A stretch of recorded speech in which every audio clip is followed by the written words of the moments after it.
él me animó a cambiar de trabajo y yo le dije, no puedo cambiar porque ayer hice 52 años y a mi edad no puedes ir a cualquier sitio y que te quieran y que se quieran quedar contigo. Conmigo sí, pero con mi edad, ¿eh? Sí.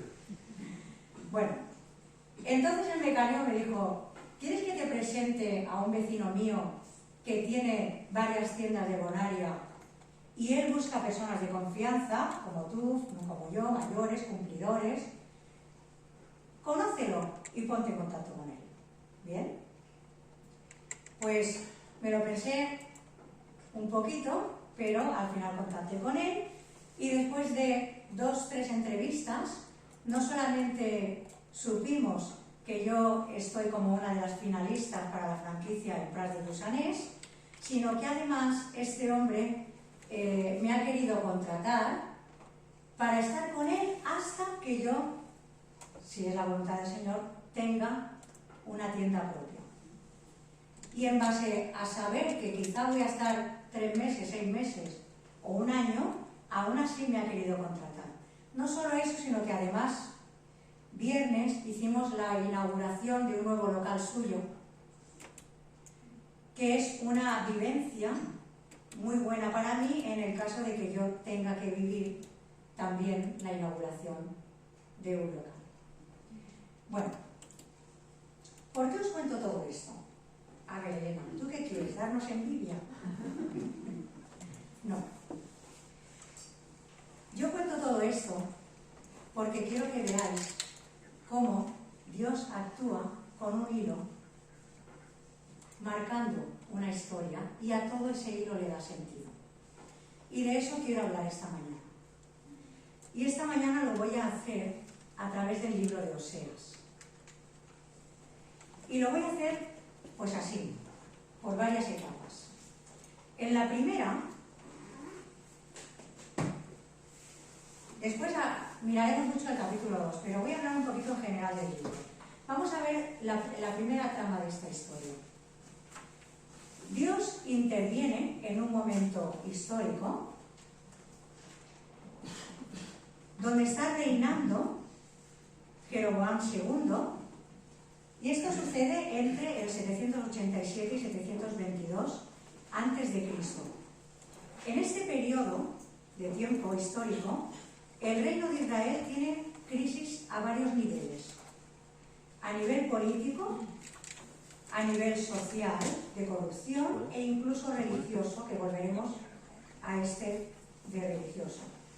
En esta época hay 4 cambios de dinastía.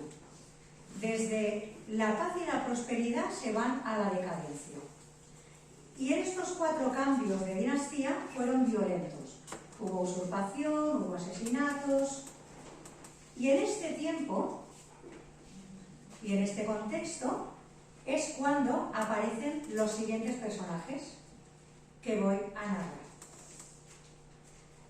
En primer lugar, quiero mencionar a Oseas. Oseas es un profeta del siglo VIII a.C.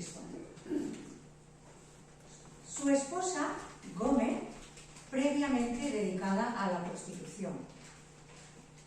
Y aparecen 3 personajes que son los hijos. Lo importante de los hijos es el nombre que ellos tienen. Por un lado, Jezreel, haciendo referencia al valle de Jezreel. Por otro lado, Lo-Ruhamá, que significa indigna de compasión. Y por otro lado, Lo-Ammi, que significa pueblo ajeno. Quiero mencionar también como personaje del relato bíblico al mismo pueblo de Israel. Israel en hebreo significa el que lucha con Dios. Así que tenemos a Oseas, un profeta, tenemos a su esposa, dedicada a la prostitución, tenemos 3 hijos, y ahora quiero mencionar 2 personajes muy importantes y fuertes en esta historia verídica. Por un lado, al Dios de Israel. El Dios de Israel, como sabéis, se menciona con 4 consonantes, en hebreo Yud, He, Vav, He, y se define a sí mismo como uno, ¿Cómo se define él a sí mismo? Dice, oye Israel, el Señor nuestro Dios, el Señor uno es. Y su nombre significa el que existe por sí mismo o el eterno. Y por otro lado, quiero mencionar otro personaje fuerte en esta historia, que es Baal. Baal significa amo o señor, pero señor como dueño, en un sentido dominante. Es un gobernador. Está asociado a un dios que tiene que ver con la fertilidad de la tierra, la lluvia, el trueno. Es padre de todos los dioses, es un dios supremo y se representa normalmente con un toro o con alas o sin. En el Antiguo Testamento el dios Baal es llamado uno de los falsos dioses, al cual los hebreos, el pueblo de Israel, rendía culto en algunas ocasiones cuando se alejaban del Dios de Israel, del Eterno. A pesar de las reformas de otros profetas como Elías, en el libro de Oseas todavía se está mencionando cómo este pueblo de Israel sigue adorando a Baal y a los Baales. Unos piensan, y aquí me quiero hacer un poquito de paréntesis, unos piensan que ellos creen que siguen adorando al Eterno, pero que solamente han hecho una imagen para poderlo adorar visualmente. En esto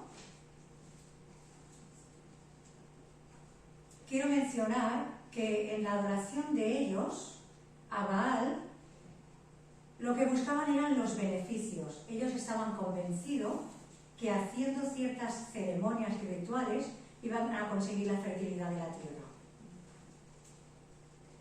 Y aquí quiero hacer un paréntesis. Si de verdad ellos pensaban que haciendo una figura seguían adorando al Eterno, y lo único que pretendían era, bueno, pues adorando aquí, y adorando allí, ¿no? Y picoteando de dioses, pues no nos perderemos nada de lo que vamos a necesitar, ¿no? Seguro que nos aseguramos que tenemos la seguridad y la bendición y la protección que vamos a necesitar. Y quiero hacer una referencia a que si esa era la intención, realmente se puede disfrazar un Dios falso para que se parezca al Dios de Israel. Le voy a poner un ejemplo. Le voy a poner un ejemplo actual. Es un tema que sabéis que me gusta un poquito estudiar, el tema de las fiestas. Y voy a poner un ejemplo actual. El Día de los Enamorados, si remontamos y remontamos y remontamos en la historia, su raíz termina en una ceremonia dedicada al dios Fauno. El 14 de febrero, esa fiesta era oficiada por un sacerdote y se inmolaba una cabra. Esa fiesta después se quiere cristianizar y pasa a ser San Valentín. Es un estudio muy, muy interesante. La pregunta es, si disfrazamos algo que es de adoración a los Baales o a otros dioses, ¿realmente hemos convertido esa fiesta al Dios eterno, al Dios real? ¿O solo lo que hemos hecho es disfrazarlo? Y esto quiero dejarlo ahí en un paréntesis y quiero seguir un poquito porque me llamaba la atención cómo algunos excusan al pueblo de Israel en que, bueno, no lo hacían con mala intención, ¿vale? Pero la adoración a Baal seguía siendo la adoración a Baal y el libro de Oseas está denunciando esto. Hasta aquí tendríamos los personajes de la historia. El momento histórico de Israel, quién está gobernando, qué momento difícil, duro, en cuanto a política, en cuanto a cambios. Los personajes del libro de Oseas. Y ahora me gustaría centrarme en el profeta Oseas. Dios escoge a un hombre concreto, interviene en la historia para intervenir en la vida de un hombre. Los profetas menores se llaman así porque los escritos son más cortos que los mayores, ¿no? El nombre se atribuye a la extensión del escrito, de la obra. Hay 12 profetas menores, Oseas es el primero de los escritos, y Oseas abarca unos 25 años de predicaciones, el libro de Oseas, y unos 60 años del ministerio de la vida de este profeta.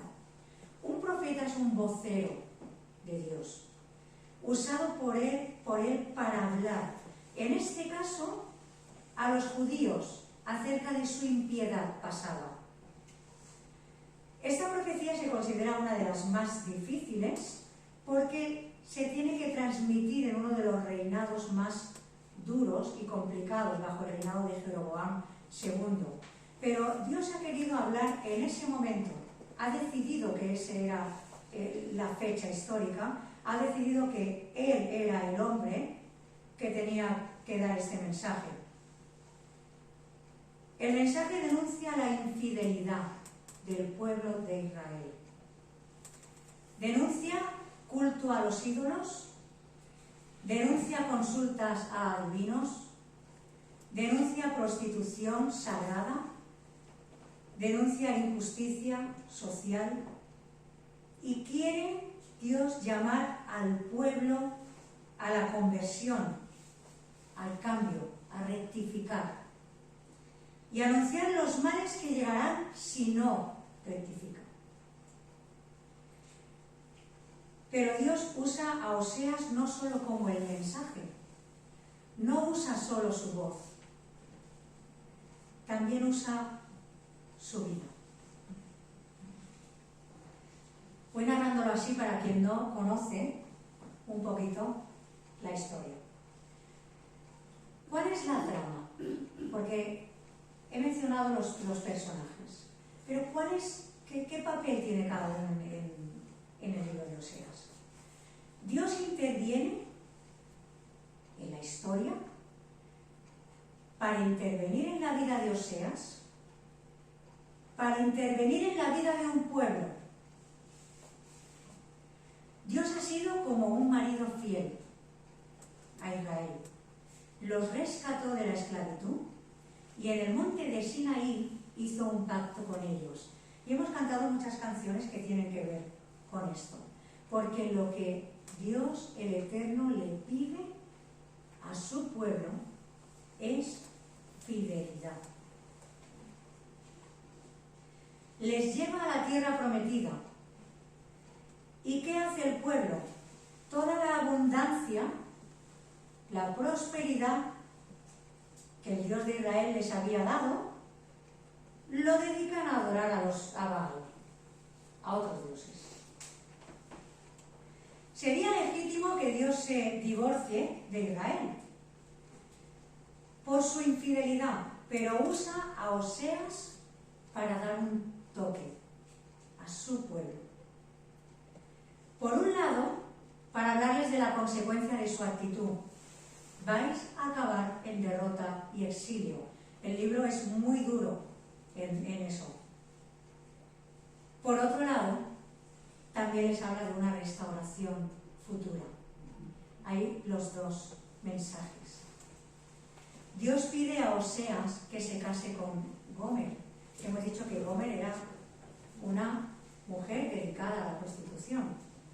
De los capítulos 1 al 3, vemos que Dios le pide a Oseas un nombre concreto para cada uno de sus hijos.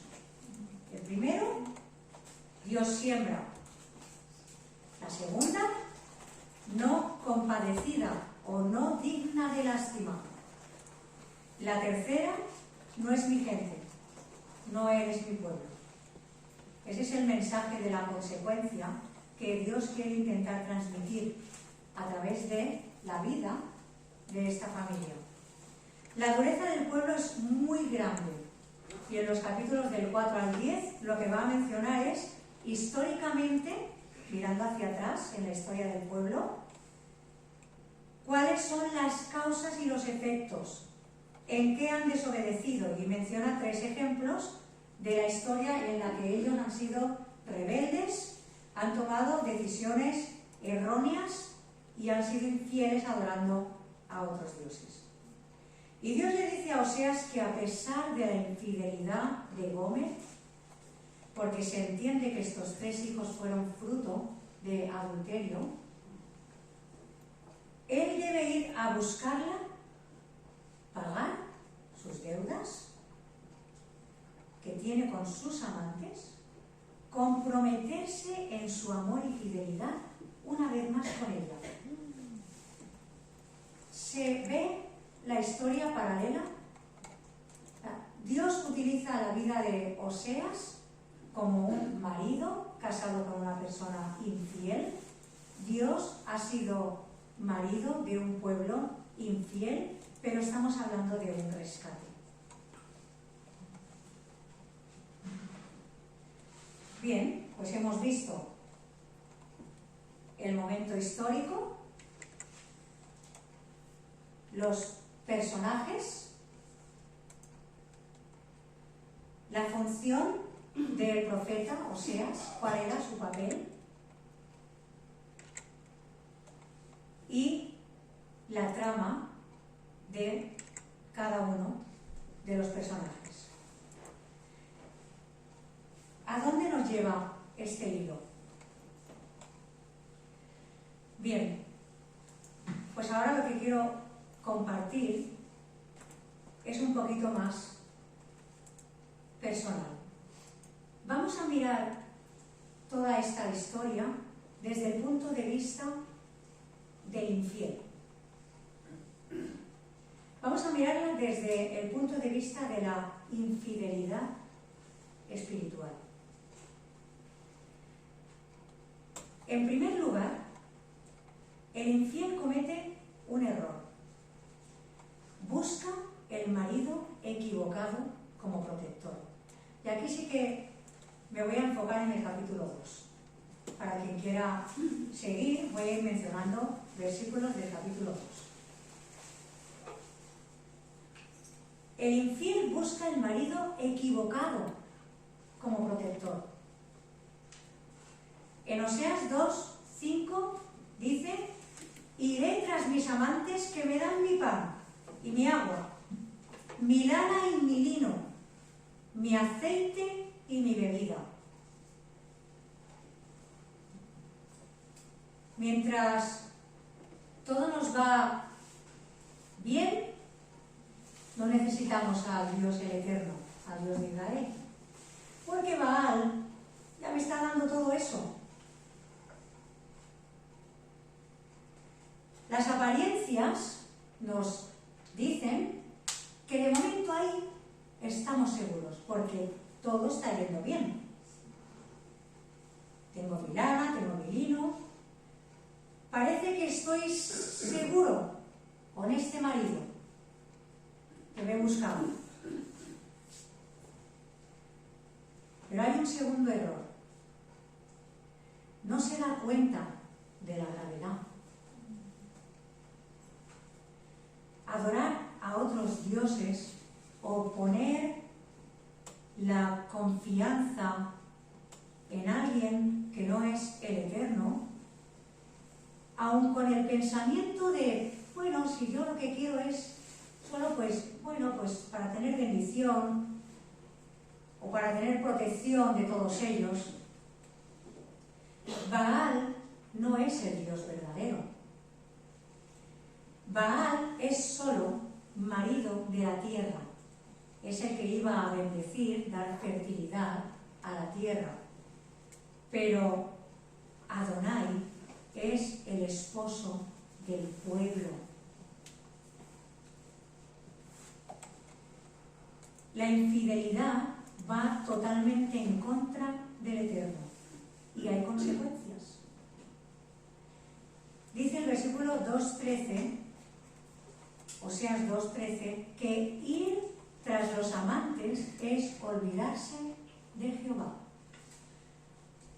Aquí no es unible, no se casa. O sea, Baal y el Eterno no son colegas. Tú te encargas de bendecir aquí, que yo me encargaré de bendecir allá. O sea, no. Ir tras los amantes es olvidarse de Jehová. Busca al marido equivocado como protector. No se da cuenta de la gravedad. Y hay otra cosa más, otro error desde el punto de vista del infiel. Está desenfocado. En Oseas 2.7 dice: seguirá a sus amantes y no los alcanzará. Los buscará y no los hallará. Está empeñado en que ese es el camino, aunque no encuentre el sendero. Y el 2.6 dice: rodearé de espinos su camino y la cercaré con seto, y no hallará sus caminos. Cuando tomamos nuestras propias riendas y vemos que no funcionan, y permitidme el gesto,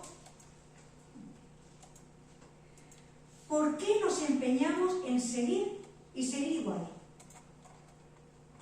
Estamos desenfocados. No funciona.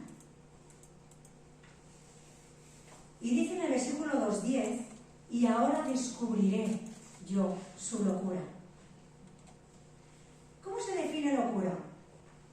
Se define como acción imprudente, insensata o poco razonable que realiza una persona de forma irreflexiva. O sea, no vas a ir a ninguna parte.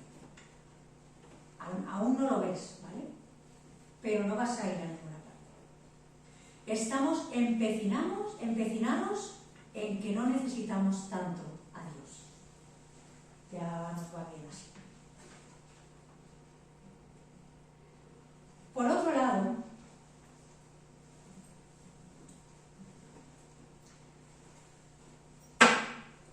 marido equivocado, no te das cuenta de la gravedad, estamos desenfocados. Asegúrate con quién te quieres casar.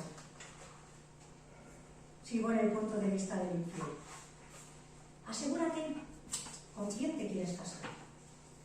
¿Con un marido o con un dominante? Porque dice Oseas 2.7, entonces dirá: iré y volveré a mi primer marido, porque mejor me iba entonces que ahora. Aquí ya empieza a darse un poco cuenta de que no iba bien encaminado. Dice Oseas 4.6, mi pueblo perece por falta de conocimiento. En hebreo, conocimiento, yadá, es algo, no es solo racional, es personal. Es un conocimiento de conocer realmente a Dios. Y eso es lo que Él quiere de su pueblo.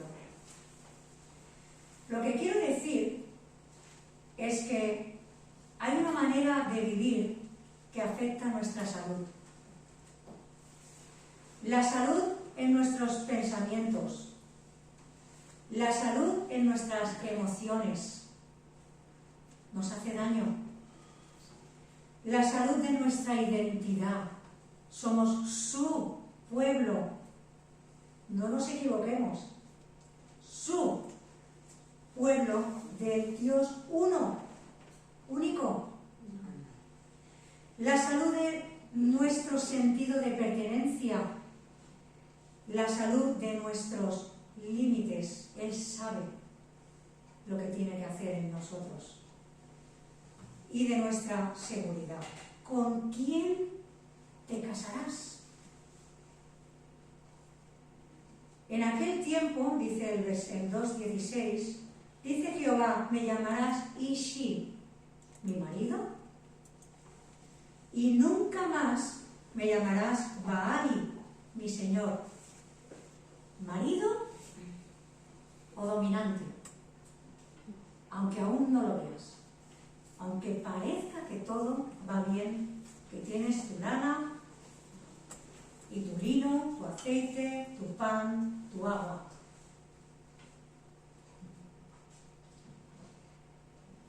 Y ahora me gustaría que lo viéramos desde el punto de vista de Dios.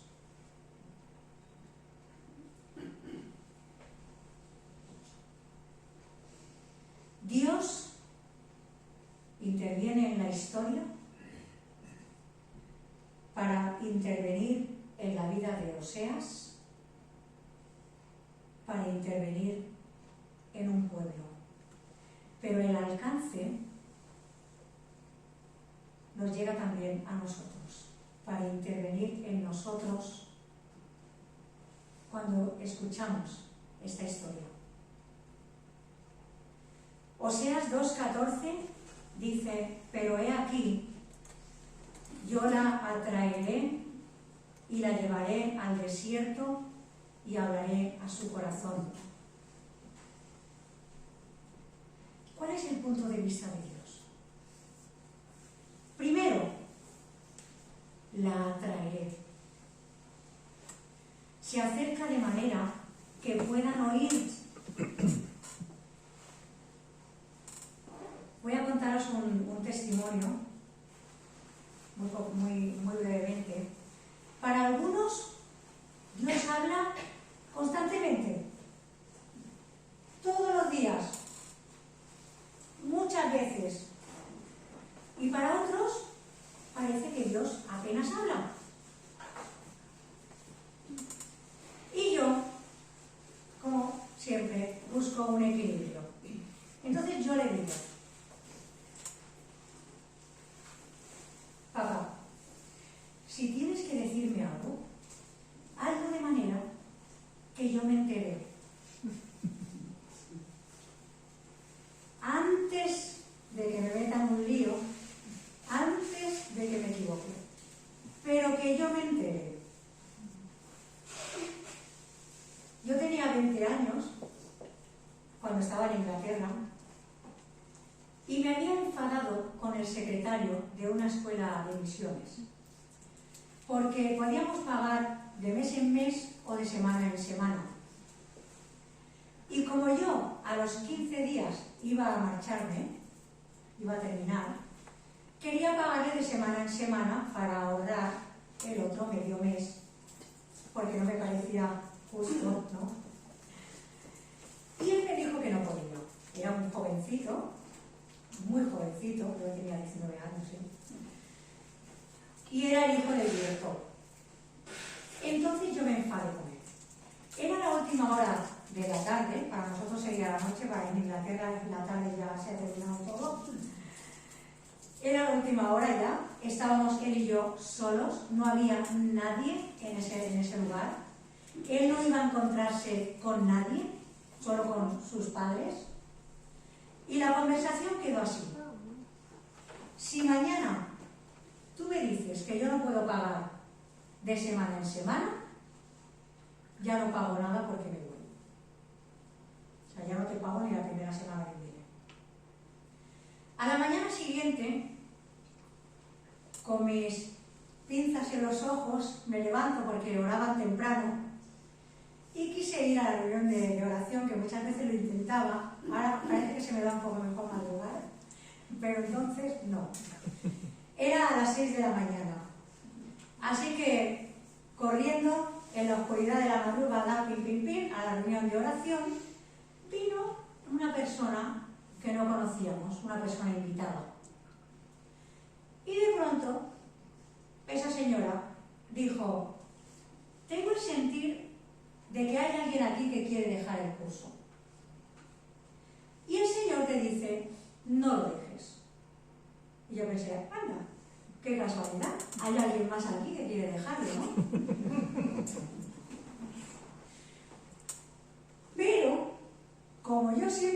Señor y en eso Él conmigo es 100% fiel.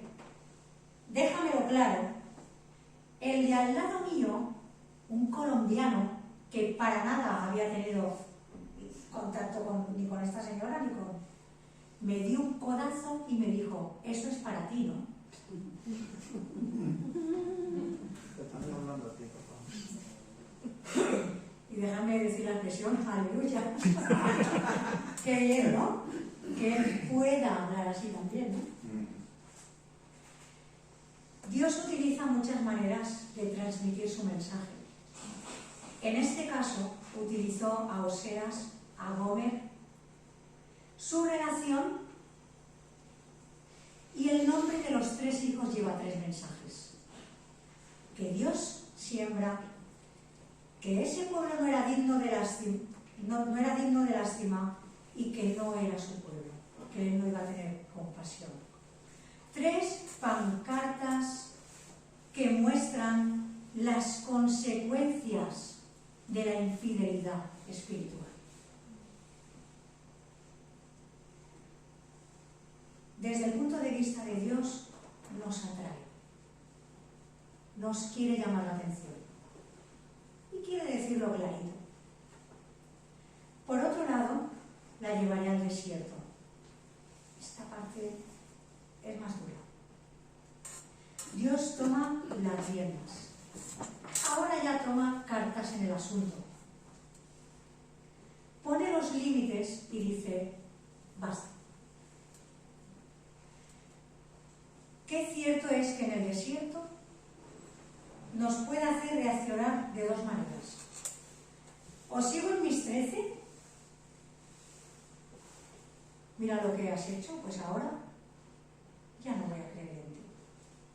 Ya no te voy a seguir. O rectifico y abro los ojos por fin. Dios quiere despertarnos otra vez. Necesitamos acercarnos a Él y a veces, si no estamos solos en el desierto, sin distracción, sin ídolos, sin amantes, sin la fe de mis padres, sin voy a la iglesia porque qué dirán si no voy,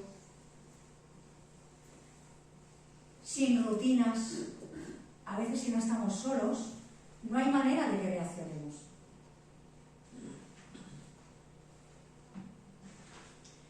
Y aún hay algo más que Él quiere decirnos.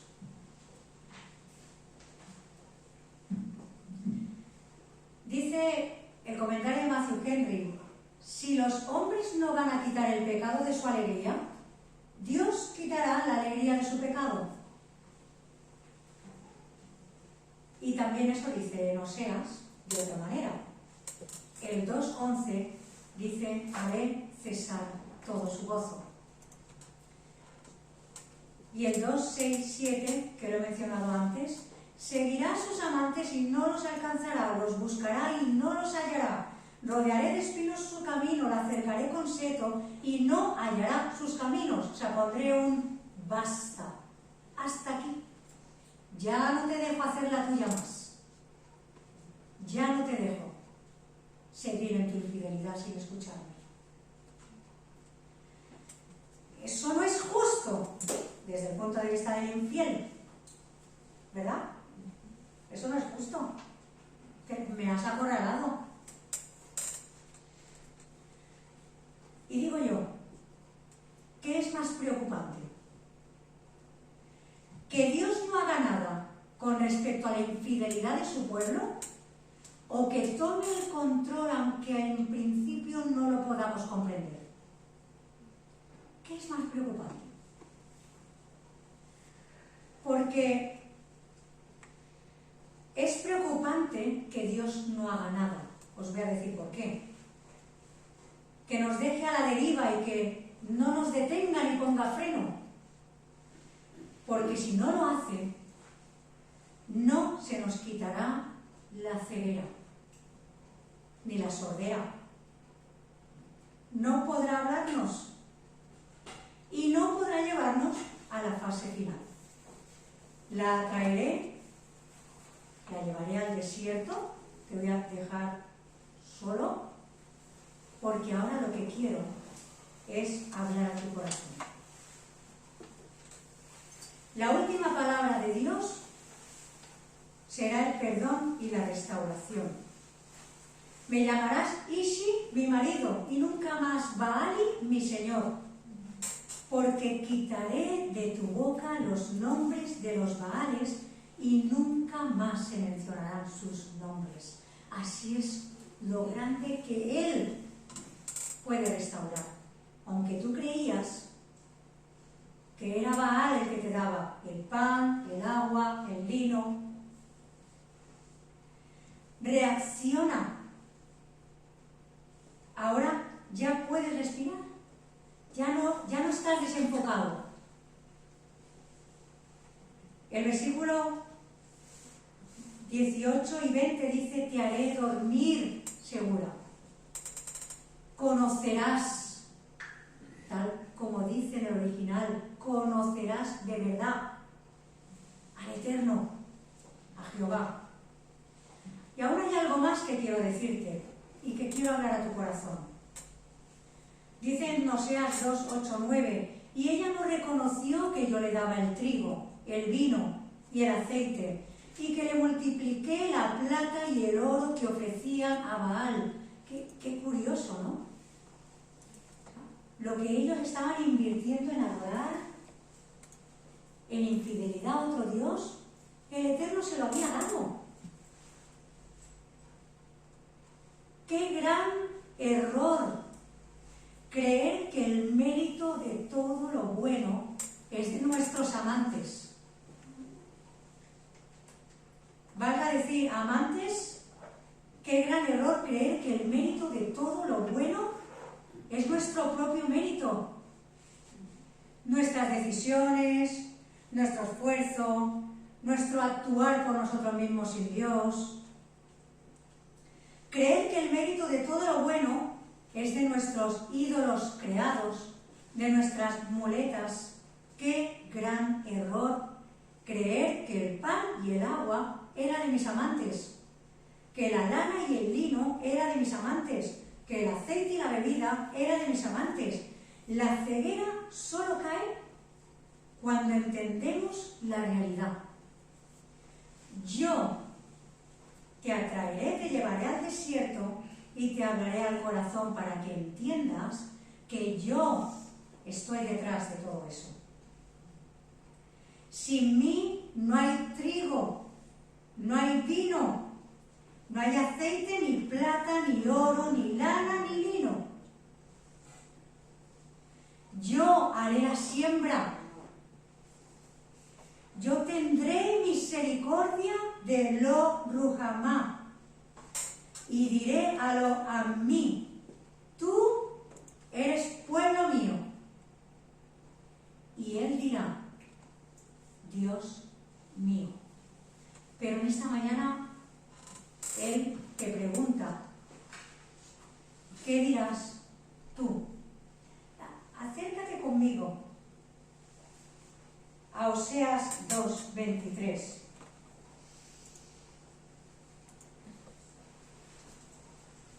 Oseas 2:23. La sembraré para mí en la tierra y tendré misericordia de Lo Ruhamá y diré a Lo Ammi: tú eres pueblo mío. Y él dirá, y aquí os pongo los dos puntos. ¿Qué dirás? Dirás: sí, tú serás también mi Dios. Esto ha quedado escrito en un libro. Dios interviene en una historia, interviene en una familia para intervenir en un pueblo, su pueblo, para intervenir en nosotros para responder esta pregunta. ¿Quieres tú ser pueblo mío fiel? Porque solo te estoy pidiendo fidelidad. Y me gustaría terminar con una canción, pero al mismo tiempo que la escucháis, me gustaría también que si tú tienes la necesidad de responder a Dios o de algo en esta mañana que haya tocado tu corazón o lo que sea y necesitas que alguien ore por ti, o al contrario, si tú tienes la inquietud de acercarte a alguien aquí para orar por esa persona, pues cuando escuches esta canción yo voy a seguir tocando y quiero que libremente os levantéis de vuestros asientos y según el Señor te pueda llevar, mostrar, guiar, te acerques en oración o pidas oración de alguien cerca de ti.